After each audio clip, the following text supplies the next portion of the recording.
बेहतरीन राया पंहिंजूं तजवीज़ूं पंहिंजे मुशाहिदे मुताबिक़ पंहिंजे तजुर्बे मुताबिक़ ॾाढा मुफ़ीद मशवरा ॾिना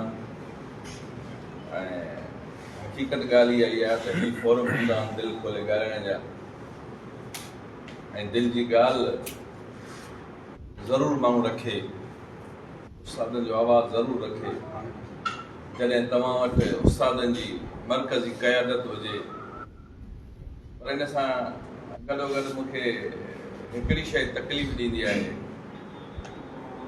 बार बार जॾहिं इहो नालो खणंदा आहिनि त ग़ुलाम रसूल उमर तव्हां हीअं ग़ुलाम रसूल उमर तव्हां हीअं तव्हांखे ग़ुलाम रसूल उमर हीअ शइ था चवनि ग़ुलाम रसूल उमर कुझु बि कोन्हे को ही उस्तादनि जे मैंडेट सां सिंध जो सदर आहे मर्कज़ी काबीना जो आऊं बि इस्लाम जी मर्कज़ी काबीना ॿिया दोस्त आहिनि 8-9 मां बि आहियां त जेकॾहिं मुंहिंजी गुज़ारिश दोस्तनि खे हूंदी हमेशह ही तंज़ीमी ही उसूल आहे त तव्हां मर्कज़ी क़यादत मर्कज़ी सदर मर्कज़ी काबीना जेकॾहिं जो ॻोठ करे जेकॾहिं को पंहिंजो मुखातिब थींदव त हीअ वधीक ख़ुशी जी ॻाल्हि आहे हीअ तंज़ीमी प्रोटोकॉल आहे सभिनी दोस्तनि तमामु बहितरीनु ॻाल्हायो आहे हर हिकु पंहिंजे जीअं मूं चयो त मुशाहिदे तहत ॻाल्हायो आहे असल में असांजी वर्किंग कमेटी में जॾहिं हीअ पहिरीं वर्किंग कमेटी सिंध जी थी त यकीनन सिंध जे प्राइमरी उस्ताद सां वाक़ई इंतिहाई जेको आहे सो ज़्यादती थी रहियूं आहिनि हिकु सिंध जे उस्ताद सां ज़्यादती सरकार करे पई बेहद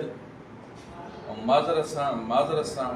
आऊं चवंदुसि ॿियो सिंध जो प्राइमरी उस्ताद पंहिंजो पाण सां पाण ज़्यादती करे पई छो त सरकार त असांखे तलवार खयूं बीठी आहे माइंड दोस्त न कनि पर कुझु असीं पंहिंजे लक्षणनि खे बि जेको आहे ॾिसूं असां में छा आहे हमेशह जॾहिं माण्हू कंहिं ते तनक़ीद कंदो आहे आङुर खणी त हिकु आङुर हुन तनक़ीद वारे ॾे हूंदी आहे पर 3 आङुरियूं पंहिंजो पाण ॾे हूंदियूं आहिनि असां में बि किथे फॉल्ट आहे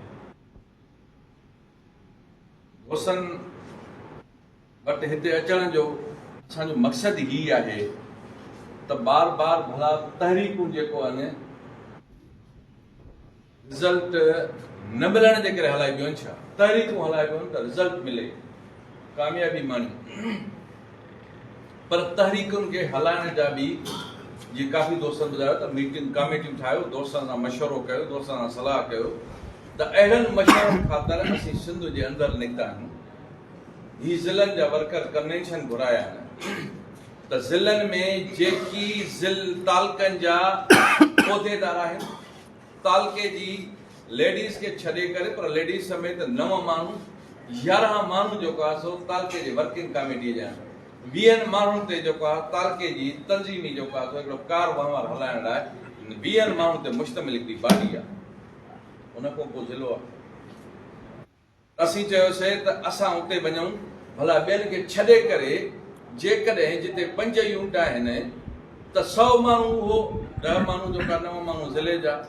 उन खां पोइ जेको आहे एक्टिव वर्कर कन्वेंशन में ईंदा दोस्त उस्ताद ईंदा सीनियर ईंदा तजुर्बेकार ईंदा ताकी असीं पंहिंजो हिकिड़ो प्रोग्राम उते ॾियूं ही शइ असां खणी था अचूं ऐं प्रोग्राम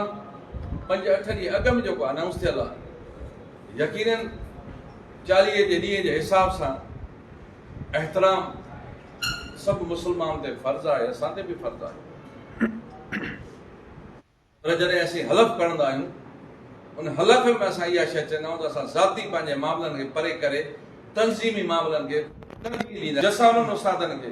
जसा मुंहिंजो उन्हनि उहिदेदारनि खे जनरल पार्टी असां केतिरियूं कंदा आहियूं तालुकनि जे अंदरि बाबा मर्कज़ तो पंहिंजो एतमाद खजी वियो आहे तालुके सतह ते असां जेके कमु कयूं पिया 800 1200 जेके उस्ताद आहिनि उन्हनि वटि जेको आहे कॾहिं विया तंज़ीमी दोस्त घणियूं जनरल पार्टियूं थियूं आहिनि घणनि जनरल पार्टियुनि जा फ़ैसिला मथे लिखी मोकिलिया विया मर्कज़ी काबीना लेटर लाथो त तव्हां पंहिंजो हिन वर्किंग कमेटी में पंहिंजे वर्किंग कमेटी तालकनि जूं ठाहे खणी ईंदो सही कराए तालके वारे सां ज़िले वारे खां ताकी सुभाणे इलेक्शन थी थिए पोइ जहिड़ो थो थिए त पोइ सदरदीन उमरानी तो चवे त हीअ वर्किंग कमेटी आहे असांजी, त वरी हुनजो साईं मोहतरम मुखालिफ़ थो कंदा असां इहा कूड़ थो ॻाल्हाए हीअ आहे। त घटि में घटि असीं चयोसीं हीअ रिकॉर्ड ते रखूं त तव्हां वर्किंग कमेटी जी लिस्ट सिंपल आहे, नाला यादि आहिनि, सही करे ऐं स्टैम्प करे जेको मरकज़ी ज़िले जे सदर खे ॾियणो हुयो, जेको ज़िले सदर खणी अची पेश करणो हुयो। सिंध मंझां मूंखे यादि आहे त हिकिड़े सदर बि न आंदी।